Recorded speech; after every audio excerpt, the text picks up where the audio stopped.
Já, komiði öll hjartalega sæl og blessuð og ég heilsa ykkur bara í Jesú nafni og sem yndislega fallega degi okkar. Ég skal ég segja ykkur, búin að vera svolítið föst í frá því páskana í kvöldmáltíðar þegar við vorum með kvöldmáltíðina hérna. Og það var eitthvað svona sem svo sniðugt hvernig Guð vinnur, hann dýpkar alltaf meira og meira þekkingu okkar og reynslu. Og það var eitthvað sérstakt sem ég svona upplifði í rauninni. Og einhvern veginn sá ég þessa fallegu athöfn, bara það að hvernig Jesú tekur brauðið, heldur á heilu brauði og segir við læri sína og gefur af sér, þetta líkami minn og hann gefur öllum af sér. Og svo með bikarinn, hvernig hann segir það sama. Þetta mitt blóð, úthellt fyrir yður og drekkið. Og þetta var eitthvað svona sem snerti mig á sérstakan hátt. En það fleira sem ég búin að vera svona að skoða og ég kalla þessa ræðu ávöxtur andans. Þetta svona hugsanir sem ég bara svona búin að vera að láta reika svolítið fram og tilbaka. En mér langar að byrja með ykkur akkurat þarna við kvöldmáltíðarborðið að það segir í fyrra Kórinthbréfinu 11. kaflanum sem við lesum svo ávallt á þessari stundu okkar. Og stundin var komin gekk hann til borðs og postularnir með honum og hann sagði við þá: hjartalega hef ég þráð að neyta þessarar páskamáltíðar með yður áður en ég líð. Því að ég segi yður, eigi mun ég fram að neyta hennar fyrr en hún fullkomnast í Guðs ríki. Og hann tók brauð, gjörði þakkir, braut það, gaf þeim og sagði: þetta líkami minn, sem fyrir yður gefinn. Gjörið þetta í mína minningu. Eins tók hann kalikinn eftir kvöldmáltíðina og sagði: þessi kalikur í nýi sáttmáli í mínu blóði, sem fyrir yður úthellt. Svo oft sem þér etið þetta brauð og drekkið af bikarnum, boðið þér dauða drottins þangað til hann kemur aftur. Eða þangað til hann kemur. Og eins og ég sagði við ykkur, ég verið að hugleiða hvernig þessi síðasta kvöldmáltíð, sem drottin okkar átti með lærisveini sínu, hvað hún sýnir okkur á svo fallegan hátt, hvað hann elskaði þá mikið. Hann vissi hvað var framundan, hann vissi hvað hann var að fara að gangi í gegnum, en hann lét samt þessa stund ekki fram hjá sig fara. Og hvernig hann deilir með þeim brauðin og vínunu sem á táknrænan hátt táknar Jesús sjálfan. Líkama hans var fórnað og blóð hans rann á krossinum fyrir okkar syndir. Hann bauð þeim að gera þetta ávallt í sína minningu. Hann vildi að þeir myndu minnast fórnar hans og grundvöllin fyrir fyrirgefningu syndar. Og þannig hefur það verið gert mann fram að manni síðan þá af kristnum mönnum. Í þessari frásögn felst einnig von. Von að það ekki allt búið. Það var og eitthvað meira í vændum. Því hann lofar að hann muni koma aftur. Og ekki fyrsta skipti sem hann talar þetta. En svo sé ég einhvern veginn það sem Kristur var að segja við þá og tala við þá á sinni göngu þegar hann var hér með þeim. Að þegar hann segir: þetta mitt boðorð, að þér elski hver annan eins og ég hef elskað yður. Enginn og meiri kærleik en þann að leggja líf sitt í sölurnar fyrir vini sína. Þér vini mínir ef þið gjörið það sem ég býð yður. Ég kalla yður ekki framar þjóna því þjónninn veit ekki hvað herra hans gjörir. En ég kalla yður vini Því ég hef kunngert yður allt sem ég heyrði af föður mínum. Þér hafið ekki útvalið mig, heldur hef ég útvalið yður. Hugsið ykkur, vinir. Það er hann sem velur okkur. Það er hann sem velur okkur.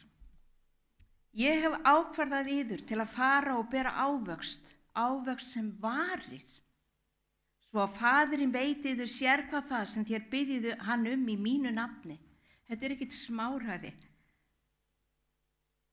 Hann ákveður að gefa þeim ávöxt sem varir. Þannig að við getum beðið hann hvað sem er í hans nafni. Okkur mun veitast það. En þetta býð ég yður að þér elski hver annan. Já, Jesús sagði svo sannarlega satt þegar hann talaði þessi orð til lærisveina sinna. Því enginn hefur með þeim hætti sem Jesús lagði líf sitt í sölurnar fyrir aðra. Hvað þá vini sína? Enda Jesús einn sem gat tekið okkar syndir á sig. Eins og við vitum, reis Jesús aftur upp úr gröfir sinni á 3. degi og birtist lærisveinum sínum. Í 40 daga nutu þeir nærveru hans og leiðsagnar. Þeir upplifðu upprisinn Krist, fengu alla vitneskju beint í æð eins og sagt er. Ríkið sem Jesús var svo tíðrætt var að opnast fyrir þeim og skilningurinn að vaksa og dýpka. Eins lærdómurinn heilagan anda var að vakna enn frekar. Og allt þetta er svo merkilegt, vinir.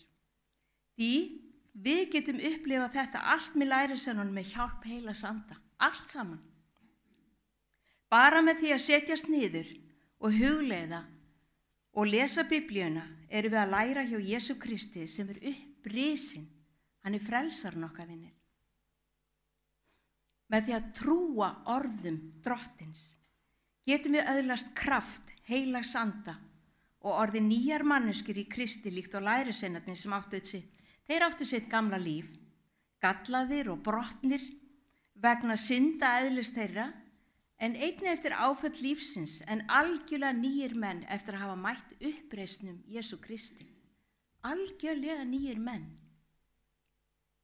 Jesús fullvissaði þá að hann myndi ekki skilja þá eftir munaðarlausa og einmana heldur myndu þeir öðlast kraft heilagur andi kemur yfir yður og þér munu verða vottar mínir í Jerúsalem og allri Júdeu, í Samaríu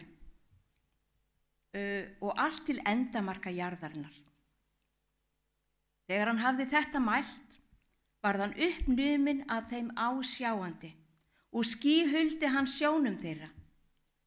Þeir störðu til himins á eftir honum þegar hann hvarf.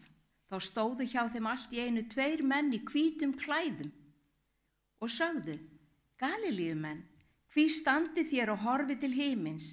Þessi Jesús sem varð uppnuminn frá yður til himins mun koma á sama hátt og þér sáuð hann fara til himins. Aftur kemur loforðið. Já, þeir voru snortnir og hugfangnir af frelsara sínum. Jesús ætlaði að gefa hverjum og einum sem trúð á hann konungsríki sitt sem myndi dvelja í hjartanu fyrir heilagan anda sinn og hann ætlaði að byrja á vinum sínum, lærisveinunum.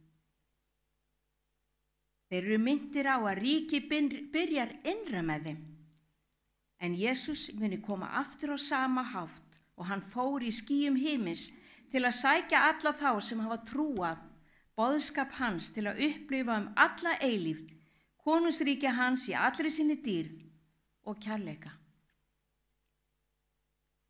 Lærisveinarnir töluðu tæpitungulaust til áheyrenda sinna þegar á þurfti að halda, enda kallaðir til að vera vottar drottins. Þeir höfðu allir upplifað nýtt líf, upprisi í Kristi og ríki Guðs var farið að vaksa innra með þeim. En það var hann Páll sem sagði eftirfarandi, vinir. Þér voru bræður, kallaðir til frelsis. Notið aðeins ekki frelsi til færis fyrir holdið, heldur þjóni hver öðrum í kærleika. Allt lögmálið er uppfyllt með þessu eina boðorði. Þú skalt elska náunga þinn eins og sjálfan þig. En ef þér bítist og eti hver annan upp, þá gæti þess að þér tortímist ekki hver fyrir öðrum. En ég segi, lifið í andanum og þá fullnægi þér alls ekki girnd holdsins. Holdi girnist gegn andanum og andin gegn holdinu. Þau standa hvort gegn öðru til þess að þér gjörðu ekki það sem þér viljið. En ef þér leiðist á andanum, þá eru þér ekki undir lögmáli. Og svo koma hérna upptalningin hjá honum Páli. Holdsins verk eru augljós. Frillu lífi eða kynferðislegt siðleysi eins og við sjáum allt í kringum okkur. Óhreinleiki, saurlífi eða lauslæti, skurðgoðadýrkun, fjölkingi eða galdrar, fjandskapur og það ósætti þar á milli, deilur, metingur eða öfund eins og við sjáum, reiði, eigingirni eða eigingjarn metnaður, það er líka. Tvítrægni, flokkadráttur, öfund, ofdrykkja eða eins og vorum að tala um hér áðan í bænastundinni, drykkjuskapur, svall og annað þessu líkt. Og það segi yður fyrir eins og ég hef áður sagt að þeir sem slíkt gjöra mun ekki erfa Guðs ríkið. Við sjáum hérna á þessari mynd að þessi ávöxtur sem var fallegt epli til að byrja með, svona verður hann í lokin. Hann er ekki girnilegur á að líta. Og allt sem við vorum að lesa upp má eiginlega tákna þetta á svona táknaran hátt. Hvernig þegar við lifum í þessum anda, hvernig við eiginlega rotnum bara innanvinnir. Vissulega gaf Drottinn okkur frelsi til að velja á milli þess að vera laus undan synd eða föst í henni. Sumir myndu kalla allt þetta gott val og upplifa sig sem frjálsa. En allt þetta sem við vorum að lesa bindur okkur í fjötra Satans eða í okkar syndsamlega eðli. Þannig að bæði þetta syndsamlega eðli sem að við erum bara föst í og svo Satan sem að herjar á okkur. Þetta, vinir, er greinilega ekki ríki Guðs. Og þeir sem í þessum anda eru því miður ekki að fara að erfa ríki Guðs, því slíkir myndu aldrei þrífast eða geta lifað í nærveru heilags anda eða heilags Guðs. Og ég er ekki að segja að þetta heldur orð Guðs, við sjáum bara hér áðan eða hér að slíkir munu ekki erfa Guðs ríki. Ef við erum kristin og teljum okkur vera það, ættum við ekki að vera þrælar syndarinnar vegna þess að við erum frjáls til að gera það sem er rétt. Við erum endurfædd og frjáls til að velja það sem er rétt og gefa Guði dýrðina með kærleiksríkri þjónustu til annara. Þegar við erum ekki knúin áfram að kærleika, þá verðum við í því að gagnrýna aðra. Við hættum að sjá það góða í þeim og sjáum aðeins gallana þeirra. Og þannig, vinir, rofnar einingin að trúuðu.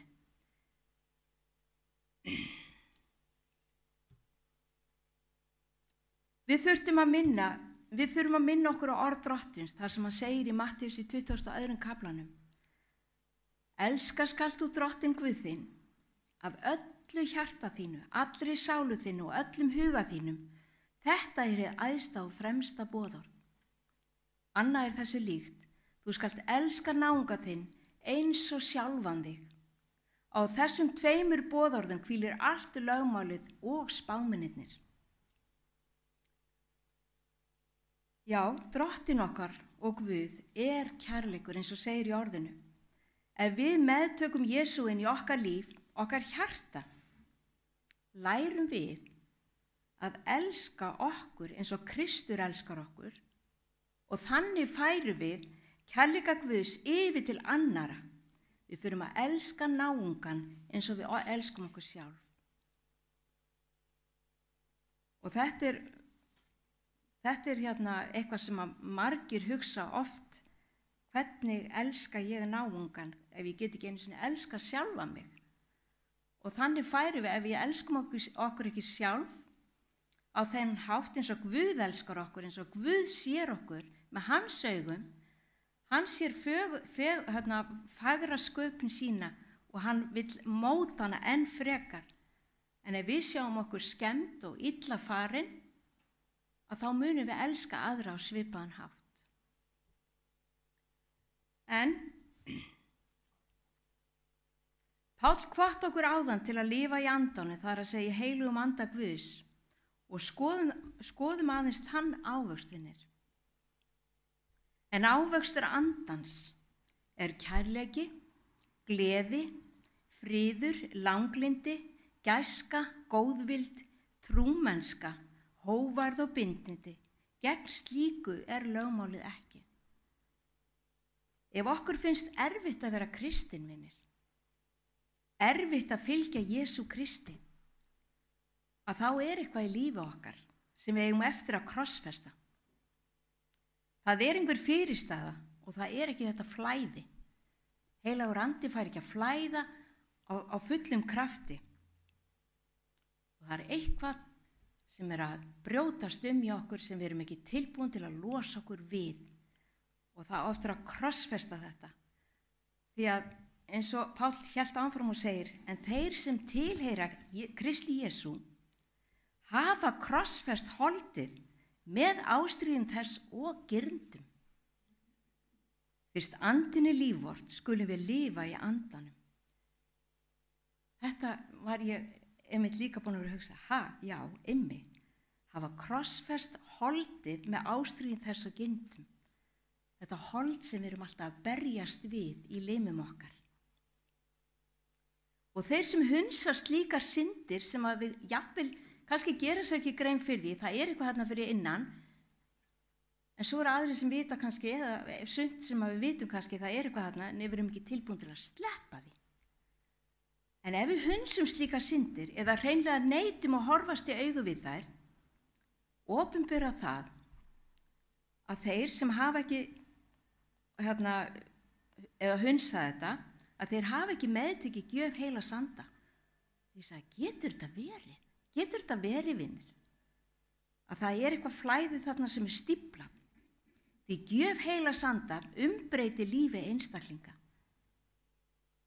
Það sáum við á lærisveinunum, hvernig líf þeirra breytist úr því að vera mjög erfiðir einstaklingar og með allt sitt skap og reiðir og Pétur afneitaði frelsara sínum og við höfum heyrt þess að sögu mörgu sinnum í það að vera það sem þeir voru. En það var heilagur andi sem að umbreyta þeim.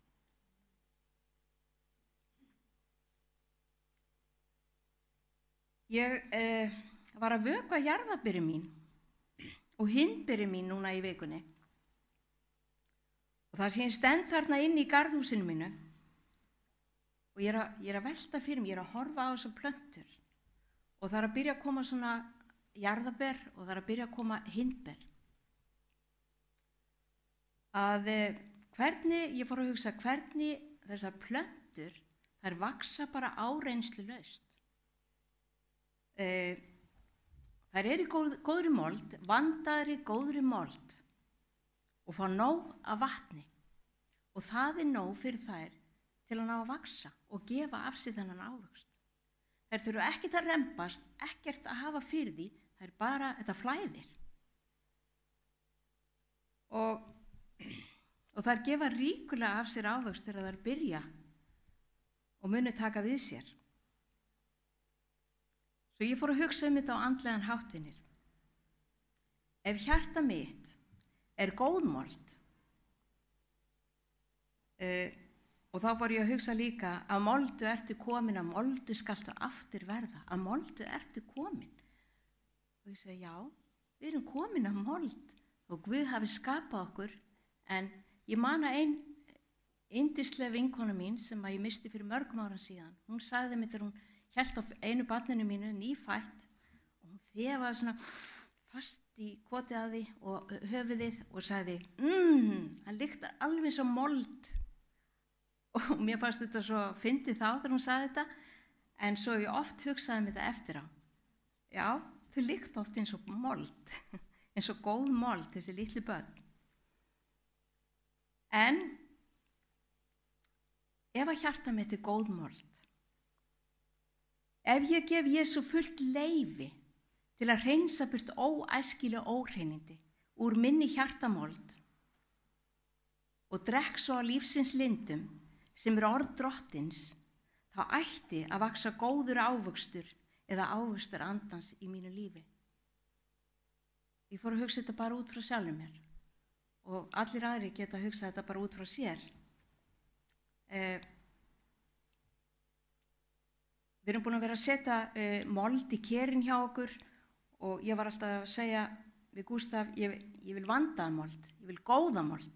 Það má ekki vera svona, ég vil góða mold. Og hann já, svo fór hann, þessi elska og náði í góða mold.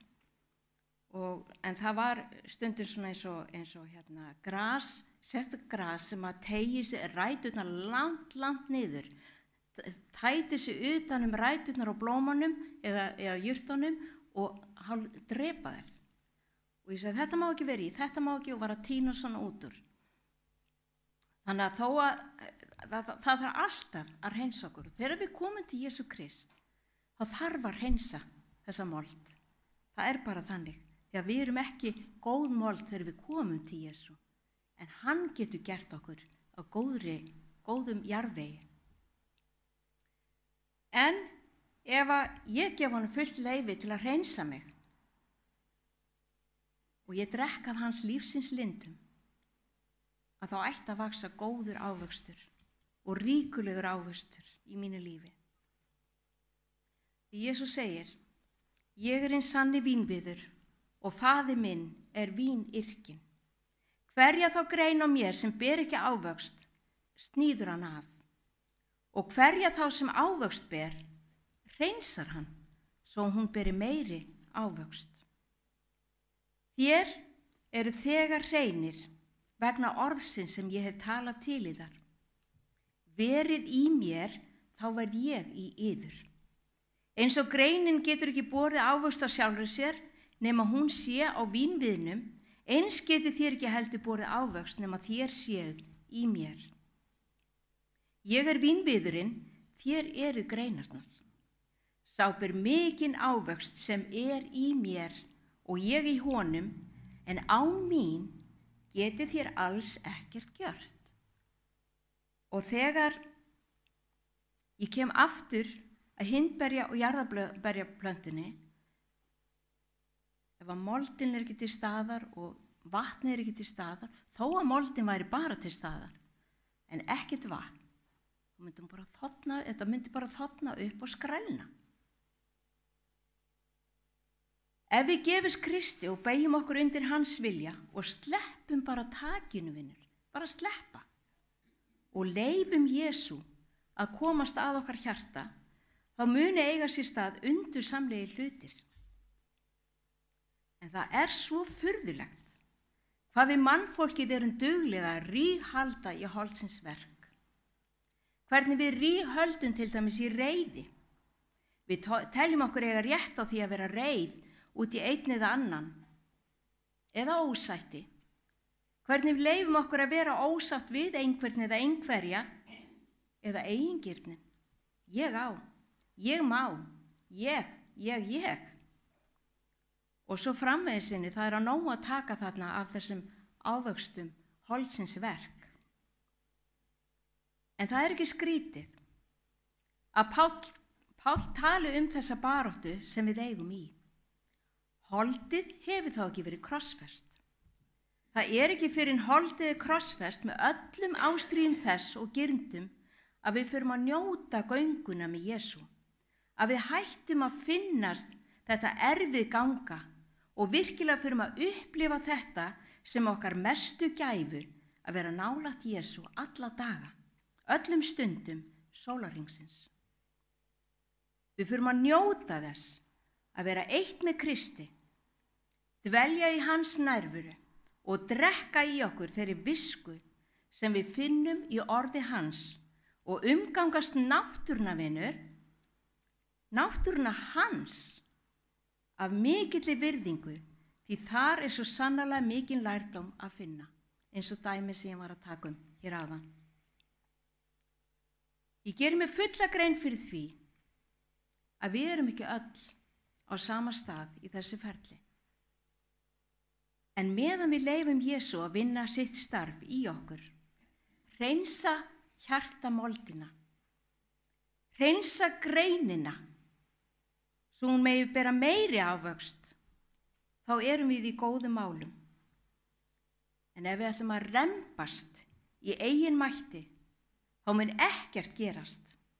Þetta verður erfitt og jafnvel þreytandi á köflum. Því að án mín, segir Jesús, getið þér ekkert gjört. Hverjum sem er ekki mér verður varpað út eins og greinanum og hann vissnar, segir Jesús. Þeim er safnað saman og varpað á eld og brennt. Ef þér eruð í mér og orð mín eru í yður, þá biðjið hvað sem þér viljið og yður mun veitast það.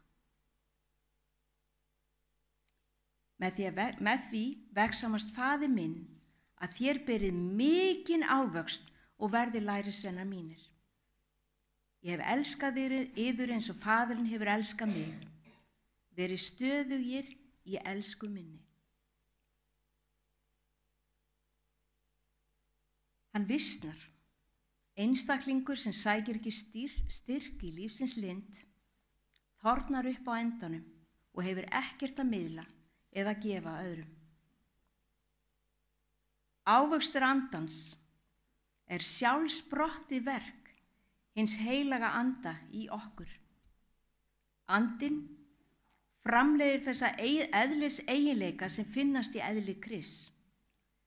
Þær eru afurðir stjórnunar Krists. Við getum ekki náð þeim með því að reyna að ná þeim án hans hjálpar. Ef við viljum að ávöxtur andans vaxi í okkur, verðum við að sameina líf okkar hans.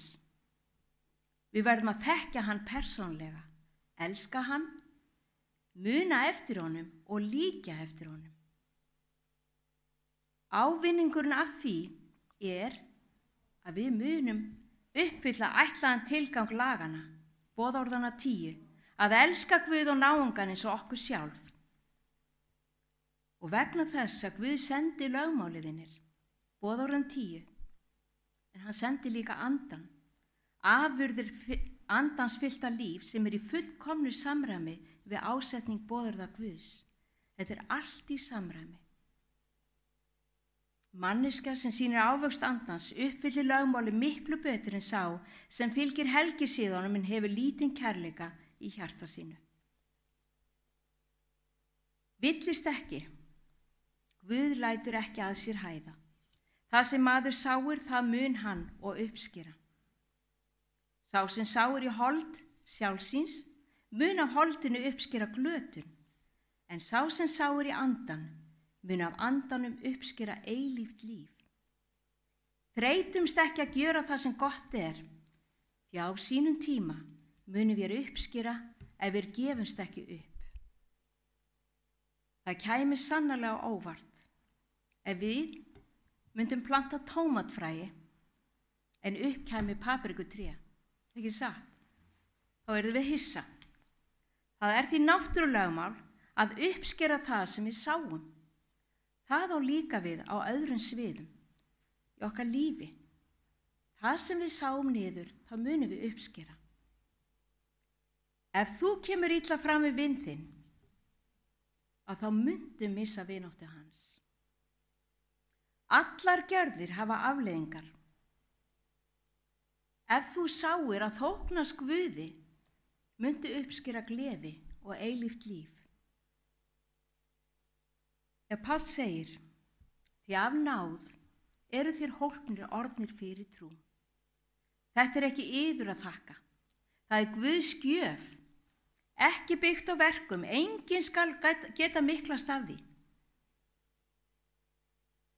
Guð er stanslaust að bjóða okkur að meðtaka gjafir hans. Hann gaf okkur son sinn. Sonurinn býður hverjins vill að meðtaka brauð hans og vín, sem er á táknrænan hátt líkami hans og blóð hans sem rann fyrir okkar syndir. Hann býður okkur anda sinn til að við megum líkjast Jesú. Hann býður okkur allt ríki sitt. Hann býður okkur aðeins að trúa orðum sínum, trúa á Jesú Krist. Enginn kemst í ríki Guðs fyrir verk sín. Nei, allt er gjöf frá Guði, fyrir þig og fyrir mig. Kristus sagði að lærisveinar hans yrðu vottar hans hér á jörð. Við erum eins og auglýsingaskilti sem við sjáum allt út allt og þannig eigum við að vera. Vottar sem segja frá dýrð Drottins, velgjörðum hans og hvað hann hefur gert í mínu lífi og þínu lífi. Það er það sem Guð kallar okkur til, að vera vottar hans og sterkasti vottur sem við getum verið, það er að segja hvað Guð hefur gert í okkar lífi.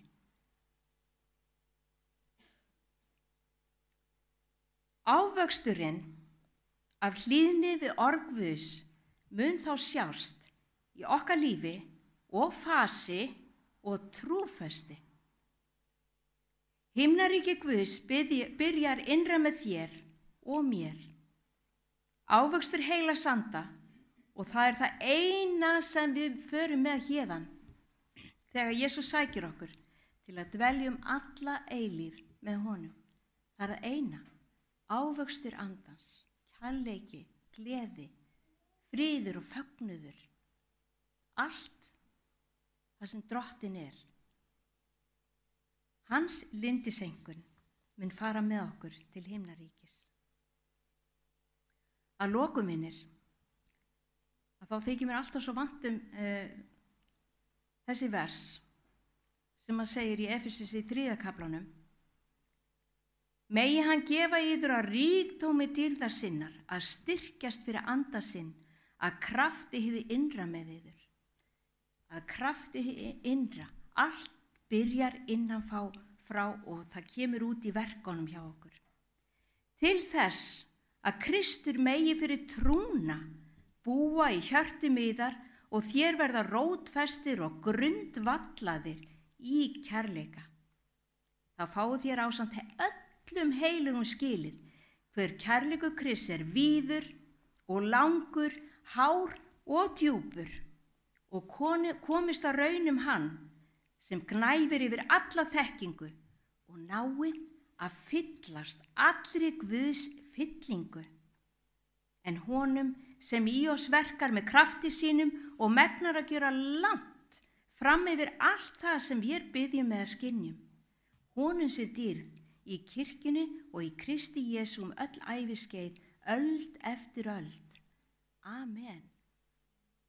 Þetta finnst mér svo, það er svo margt sem Páll er að segja þarna inni sem hann er að biðja að vera rótfestir og grundvallaðar í kærleika Krists. Þannig að við náum að fyllast allri hans fyllingu. Og þetta getum við, vinir, með hjálp heilags anda.